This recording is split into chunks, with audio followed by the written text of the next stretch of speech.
అందరికీ నమస్తే. నా పేరు Jaganmohan. Welcome back to my channel. మీరు లాస్ట్ వీడియోలో చూపించిన ఈ ఆదరణ చాలా చాలా చాలా థ్యాంక్స్. ఇలాంటి వీడియోస్తో మరిన్ని వీడియోస్ మీ ముందుకు వస్తూ ఉంటాను. ఇలానే సపోర్ట్ చేస్తూ ఉండండి. ఈరోజు ఈ వీడియోలో మనం తెలుసుకోబోతుంది ఏంటంటే, మన సిఎస్ఎఫ్ కానిస్టేబుల్ అయితే దీని తర్వాత ఏ విధంగా ఉంటుంది, అంటే ప్రమోషన్స్ ఎలా ఉంటాయి, సో మన శాలరీ ఎలా ఉంటుంది, ఇందులో డిపార్ట్మెంట్ టెస్ట్స్ ఏ విధంగా ఉంటాయి, వాటికి ఎలిజిబిలిటీస్ ఏంటి, అండ్ ప్రమోషన్ అనేది రెండు విధాలుగా వస్తుంది. మీకు తెలుసు, సర్వీస్లో సీనియారిటీ ద్వారా వచ్చే ప్రమోషన్, ఇంకొకటి డిపార్ట్మెంటల్ టెస్ట్స్.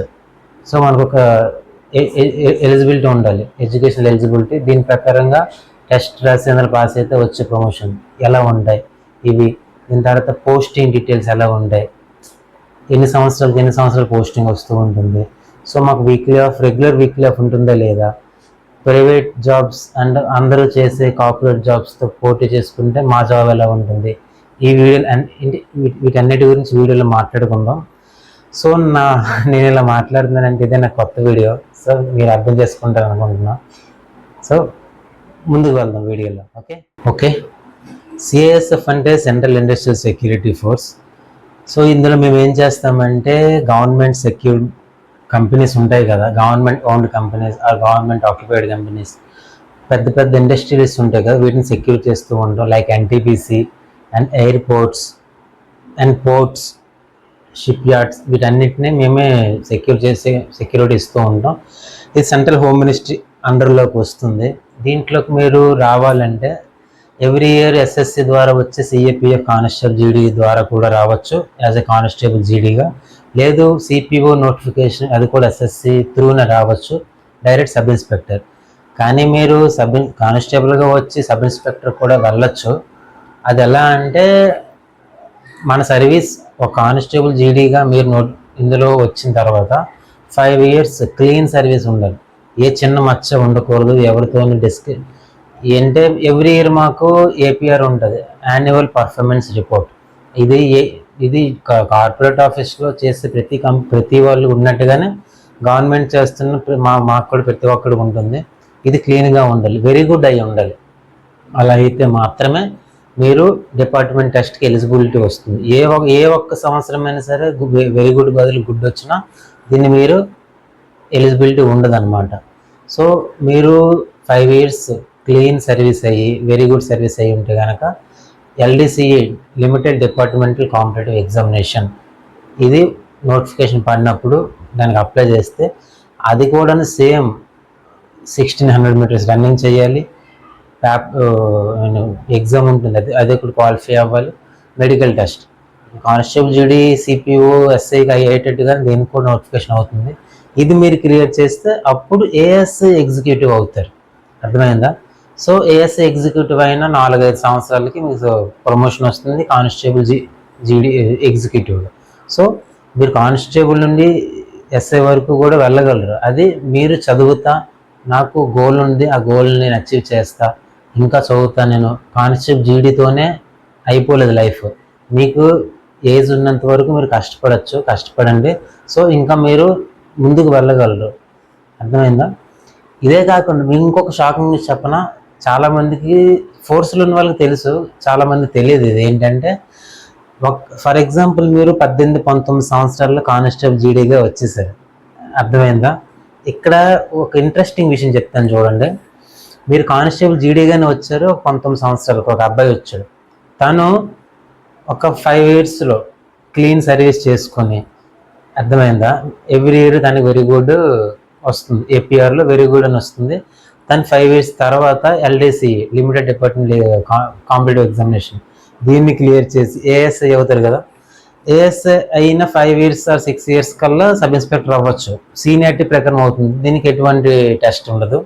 మీరు సబ్ ఇన్స్పెక్టర్ అయిన 5 yearsకి, అర్థమైందా, 5 years తర్వాత మీరు మళ్ళీ ఏసీ ఎగ్జిక్యూటివ్, అర్థమైందా, ఏసీ ఎగ్జిక్యూటివ్కి మీరు అండ్ ఏంటంటే పేపర్ అవుతుంది. దానికి కూడా every year AC executive departmental tests అనేది అవుతూ ఉంటాయి. సో అది మీరు క్రాక్ చేసినట్లయితే డైరెక్ట్ జీఓస్, గెజిటెడ్ ఆఫీసర్స్ అవ్వచ్చు. సో నేను చెప్పేది ఏంటంటే, వచ్చిన దాంతోనే సంతృప్తి పడిపోకూడదు ఎప్పుడూనూ. మీకు ఎలిజిబిలిటీ ఉంది, మీ దగ్గర స్కిల్ ఉంది, ఇంకా చదువుదామని ఇంట్రెస్ట్ ఉంది, చదువుని ఆపకూడదు. చదువుని అయితే ఏ రోజు ఆపమో మన మైండ్ అనేది ఆ రోజే అక్కడితో ఆగిపోతుంది. సో ఏదో ఒకటి చదువుతూ ఉండండి, ఛాన్స్ వస్తూనే ఉంటుంది. ఛాన్స్ వచ్చినప్పుడు వినియోగించుకోండి. శాలరీ విషయంకి వస్తే నేనంటే కానిస్టేబుల్ జీడీ, నాకు మీకు తెలిసిందే లెవెల్ 3 శాలరీ వస్తుంది. Level 3 salary 21,700 to 69,100. సో మీరు నాది రావడం starting 21,700. This is basic salary. ఇది కాకుండా డిఏ యాడ్ అవుతుంది దానికి 54%.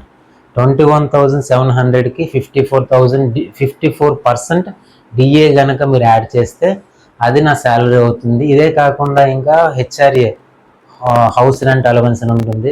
ఇది ఏంటంటే సిటీకి మారుతూ ఉంటుందండి. X city, Y city, Z city అని చెప్పి 3 కేటగిరీస్ ఉంటాయి. మన ఆంధ్రాలో చూసుకుంటే ఎక్స్ కేటగిరీలోకి ఏదీ రాదు. వై కేటగిరీకి విశాఖపట్నం వస్తుంది. Why category. ఎక్స్ కేటగిరీ అంటే మెట్రోపాలిటన్ సిటీస్ అంటాం కదా, అందులో దానికి ఏంటంటే 30% ఆఫ్ యువర్ శాలరీ, అర్థమవుతుంది, 30% ఆఫ్ యువర్ శాలరీ అది మీకు వస్తుంది ఎక్స్ కేటగిరీకి. వై కేటగిరీకి అంటారా 20% ఆఫ్ యువర్ శాలరీ. 20% మీ శాలరీలో, బేసిక్ శాలరీ కాదు, బేసిక్ శాలరీలో 20% మీకు వస్తుంది. అండ్ జెడ్ కేటగిరీకి 10% ఆఫ్ యువర్ శాలరీ దీని ప్రకారంగా మీకు వస్తుంది. ఇదే కాకుండా మీరు హెడ్ క్వార్టర్కి అండర్లో చేస్తూ ఉంటారు కదా, వాళ్ళ డీపీటీ వస్తుంది, అర్థమైందా, ట్రాన్స్పోర్ట్ అలవెన్స్ ఇవన్నీ ఉంటుంది. సో ఇవన్నీ కలుపుకుంటే మీ శాలరీ అప్రాక్సిమేట్లీ ఒక గుడ్ శాలరీ అయితే చెప్పగలను. ఇప్పుడు యూట్యూబ్లో ఇవన్నీ చెప్పలేను, ఇంకా ముందుకు వెళ్తే కూడా చెప్తూ ఉంటాను. సో దాని గురించి ఇంకో సెపరేట్గా వీడియో చేయాలి. ఒక వీడియోలో, ఎంత చిన్న వీడియోలో చెప్పలేను దాని గురించి కూడా నేను, అదనమాట. ఓకే, ఇప్పుడు మాకు పోస్టింగ్ అంటారా, పోస్టింగ్ ఎవ్రీ 3 to 4 years తర్వాత చేంజ్ అవుతూ ఉంటుంది. నాకైతే ఇదే మొదటి యూనిట్, నేను వచ్చి 4 సంవత్సరాలు అయింది, ఇంకా రాలేదు. సో దీని ద్వారా మీకు అర్థమైపోయి ఉంటుంది. ఈ పోస్టింగ్ పాలసీ అనేది ఇది మన చేతుల్లో ఉండదు. ఒక్కొక్కసారి ఎర్లీగా వస్తుంది, ఒక్కొక్కసారి ఎర్లీగా రాదు. సో అలాంటిది అక్కడ ఉన్న వేకెన్సీని ఆధారపడి ఉంటుంది. సో ఇది ఎలా ఉంటుందంటే అవుట్ జోన్, ఇప్పుడైతే నేను మాకు సౌత్ వాళ్ళు అందరినీ నార్త్లో కానీ, ఈస్ట్లో కానీ, వెస్ట్లో కానీ వేస్తారు, అర్థమైంది, అంటే చేంజ్ చేస్తారనమాట. 10 years అవుట్ జోన్ చేయాలి. 10 years అవుట్ జోన్ చేసిన తర్వాత హోమ్ జోన్లోకి వస్తాం. హోమ్ జోన్లో 13 years ఉంటుంది. 13 years క్లియర్ అయిన తర్వాత మళ్ళీ అవుట్ జోన్ వేయాలి. అవుట్ జోన్ 5 years ఉంటుంది. 5 years క్లియర్ అయిన తర్వాత మళ్ళీ హోమ్ జోన్కి వస్తాం. హోమ్ జోన్లో రిటైర్ అవుతాం. రిటైర్ అయ్యే టైంకి మన ఇంటికి, మన హోమ్ అడ్రస్కి నియరెస్ట్ యూనిట్లోనే మనకు పోస్టింగ్ అనేది ఇస్తారు. ఇప్పుడు చాలా పోస్టింగ్ పాలసీస్ మారాయి, చాలా ఇంట్రెస్టింగ్గా ఉంది, బాగుంది ఇప్పుడు పోస్టింగ్ పాలసీస్. ఇంకా పెన్షన్ విషయంకి వస్తే మీకు తెలిసిందే, 2004 తర్వాత ఎవరెవరైతే పోస్టెడ్ ఇన్ అవుతారో వాళ్ళకి న్యూ పెన్షన్ స్కీమ్ ఎన్పిఎస్ అనేది కొత్తగా ఒకటి ఇంట్రడ్యూస్ చేశారు. ఇంతకుముందు జీపీఎఫ్ అని ఉండేది, జనరల్ ప్రావిడెంట్ ఫండ్ అని. అదేంటంటే ఓల్డ్ పెన్షన్ స్కీమ్ అని ఇంకో పేరు ఉంది దానికి. దాని ప్లేస్లో దీన్ని తీసుకొని వచ్చారు. ఇది ఒక విధంగా మంచిని చెప్పలేము, ఇంకో విధంగా చెడు అని చెప్పలేము. ఇదేంటంటే ఇన్వెస్ట్మెంట్ పాలసీ. మనం ఇప్పుడు ఎస్ఐపి ఏ విధంగా పే చేస్తాం, ఇంట్రెస్ట్ ఏ విధంగా పే చేస్తాం, అదేవిధంగా దీన్ని ఎన్పిఎస్ అనేది గవర్నమెంట్ మా తరఫున ఒక ఎస్ఐపి కడుతుందని అనుకోండి. మా శాలరీలో 10% కట్ చేయగా దానికి ఇంకొక 8% గవర్నమెంట్ యాడ్ చేసుకొని మా ఎన్పిఎస్ పోర్టల్ అనేది ఒకటి ఉంటుంది, అందులో యాడ్ అవుతుంది. మీరు ఏ రోజైతే ఇందులోకి అపాయింటెడ్ అవుతారో ఆ రోజు మీ పేరుతో ఒక ఎన్పిఎస్ అనేది అవుతుంది. ఒక ప్రాన్ నెంబర్ ఇస్తారు. ఆ ప్రాన్ తాలూకా అకౌంట్లోనే మీ తాలూకా ట్రాన్సాక్షన్ డీటెయిల్స్ అన్నీ ఉంటాయి. అందులో మీరు రిటైర్ అయ్యే టైంకి మీకంటూ లంసమ్ అమౌంట్ ఎంతైతే వస్తుందో అందులో 60% పెన్షన్గా ఇస్తారు.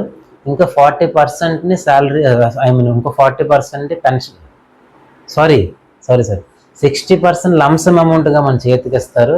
ఇంకో 40% అమౌంట్ అయితే ఏదైతే ఉందో దాన్ని మనకు పెన్షన్ రూపంలో ఇస్తూ ఉంటారు. సో ఇది ఒక విధంగా లాంగ్ టర్మ్లో చూసుకుంటే చాలా మంచి పాలసీయే. So I support this. ఇదేనండి ఈరోజు వీడియోలో ఇంతకంటే చెప్పడానికంటే ఇంకా చాలా ఉంది, కానీ ఒకే వీడియోలో అంతటిని చెప్పలేం కదా. సో మీకు ఇంకా వీడియో చూసిన తర్వాత ఇంకా ఏం తెలుసుకోవాలనుకుంటున్నారో కామెంట్ రూపంలో నా కిందన చెప్పండి, చూస్తూ ఉంటాను.